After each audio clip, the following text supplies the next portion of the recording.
People whose jobs require them to enter someone else's house. What was the weirdest thing you've seen at a customer's house? Not really weird but sad. An 80-year-old woman who lived alone had a Christian type of shrine dedicated to her daughter in her living room. That's pretty normal, I guess. She said she had lost her 40 years ago and kept her pictures and small items in it. But the thing is, it turned out that her whole house was filled with similar items. She had written things that she wanted to say to her daughter on small pieces of paper and taped them all over the walls and the cabinet doors. It was everywhere, and it was clear from what she'd written that she had been on her mind 24/7 for the past 40 years. A riding lawnmower in the living room blocking the front door. No idea how they got that thing in there. She was a hoarder though, so that was just one of many things in her house that didn't belong there. My dad was a firefighter. He has a call where the husband has put the riding lawnmower in the walkout basement. Couple returned from their honeymoon and he went to move the lawnmower back outside, started it and the gas fumes caused the house to explode. House was a total loss, but luckily no one was severely injured. Storing anything with gas in a place with no ventilation, not smart. Customers built an additional room for their plant, Frank. It was a 30-plus-year-old Chevrolet. It had the best sun and a huge pot and automatic watering. Definitely my kind of weird. Home healthcare worker. Met with a patient who refused to let me enter his house. Our first visits were conducted on the street, between his car and mine. As he grew to trust me, we graduated to sitting on his front porch. The outside of his house had seen better days, and could use some fixing up, but it really wasn't all that bad. It was the inside. At some point the roof had progressed from needs work to caved in and he essentially had no roof, as it was all hanging down in his living room. He didn't have the money to fix it, or a good tarp. But he did have the money for a tent. And so he lived in a tent inside his house. He still had electricity, and a partial roof over the kitchen. A slide inside the house and an elevator.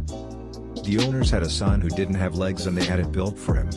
They offered me to try out the slide, but I wanted to be professional and had to say no. Edit. Okay, I should have accepted their offer. Damn, this was just funny memory. Now you guys have made me regret not taking it. Worked in fire/flood restoration, and have seen some shit, literally and figuratively, lol. Most memorable was an older lady's house. She had 2 small dogs. While we talking, one of them takes a dump in the main floor living room. She Febrezed it, like nothing happened, keeps chatting. I looked around and there were multiple urine stains and about a dozen landmines, just in the one room. I noped out of there quickly and we refused the gig. The basement would have been horrible as the flood would have brought out all the problems. It's not what I saw, it's what I didn't see. Old cat piss has the pungent aroma of ammonia. In this house it hit me like a truck. I saw no cats. I saw no dogs. Only humans. A drawer in the kitchen dedicated to neatly folded plastic bags, another one dedicated to bread closure clips and twists, and 8-gallon bottles of bleach in the basement bathroom. I think she bought bleach whenever it was on sale, not that anything nefarious was going on with it. The house itself was a 70s time capsule, green high-low shag, glitter popcorn ceiling, split level with iron railing for stairs and linoleum landings and kitchen, pink bathroom and avocado bathroom. Amazing time capsule.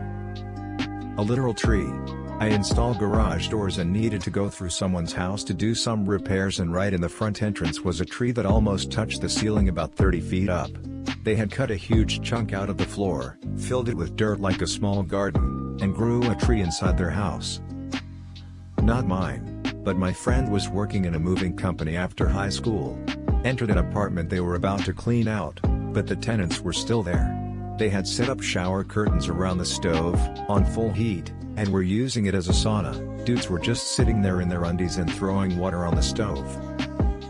From my time as an electrician, we were called to move a service panel out of a walk-in closet in an apartment.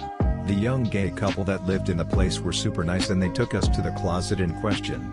It was absolutely packed with their drag outfits, the most amazing collection of lame, animal print, feather boas and boudoir clothing that I have ever seen.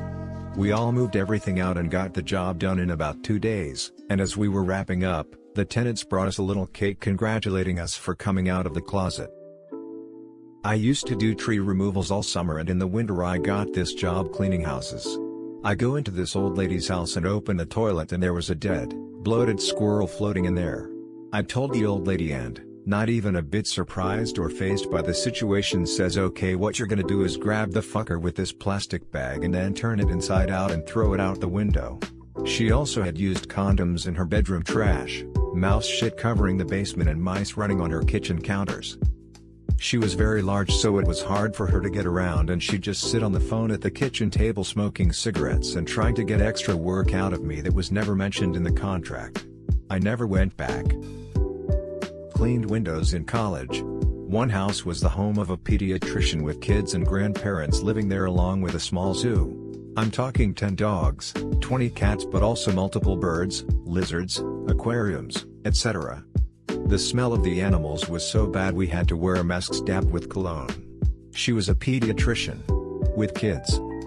That air was anything but safe. The local police got a surprise when they called to my house one afternoon. I was a taxi driver and they wanted directions to a certain house. I was in the middle of making chutney and I was chopping up a huge pile of onions, hence I answered the door with my swimming goggles on and a huge knife in my hand. The older cop, whom I knew, went into convulsions laughing, and the younger one, whom I didn't know, went white as a sheet. I had to bring them in and give them tea. Lol. This one is pretty innocent, not creepy or anything, just super weird to see. It wasn't my job. But I went to help pay my great aunt's neighbor haul all her shopping stuff inside her apartment because she was really old. She had eggs everywhere. The whole kitchen was just eggs. Not even Easter decorations either, just regular eggs. It wasn't a chicken theme like some old people would have. It was just eggs. Tiny porcelain figurines of eggs. Egg wallpaper. Egg magnets on the fridge. The living room had framed eggs on the walls. She had egg-shaped latch hook rugs and pillows. A fancy metal bowl on the coffee table full of different eggs. My great aunt said that lady was a weirdo, that her bathroom was egg-themed too. My great aunt was a weirdo herself and knew it. She had her own little collections of things too, just wasn't eggs for her. Lol.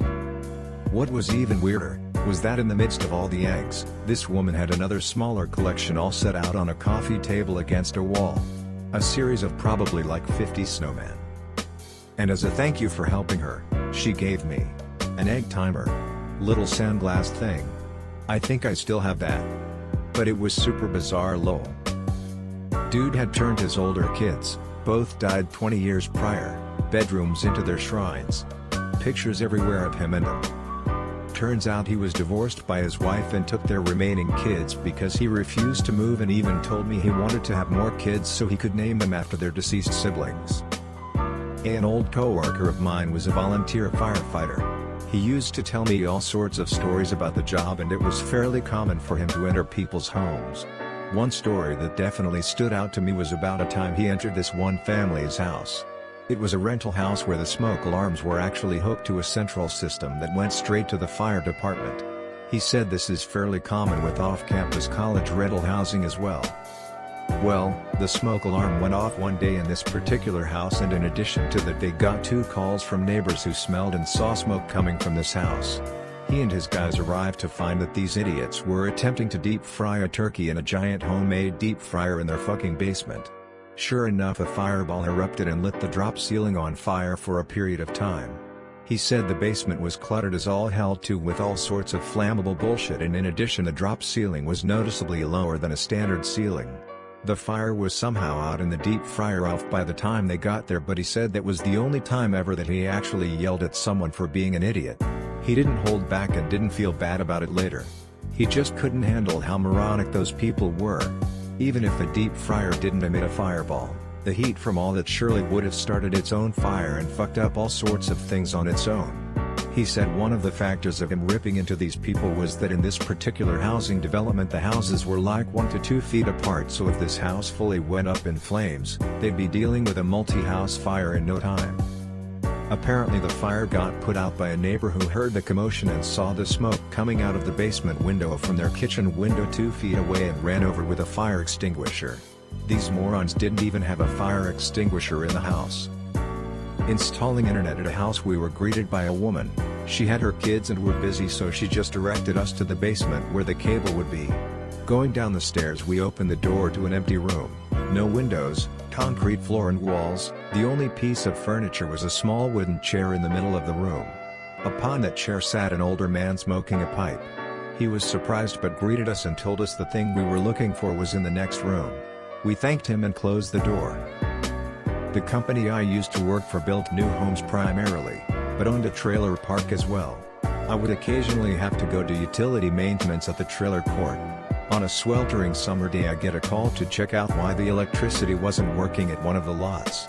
Upon arriving I knock and am told to enter. I enter and see a 400+ pound man sitting butt naked on the couch about 5 feet from me. He is holding a bag of frozen peas on his groin and starts screaming at me, "Look what they did to my boys." He removed the peas to show me his business, which is a grotesque looking purple and swollen to around 5 times the normal size.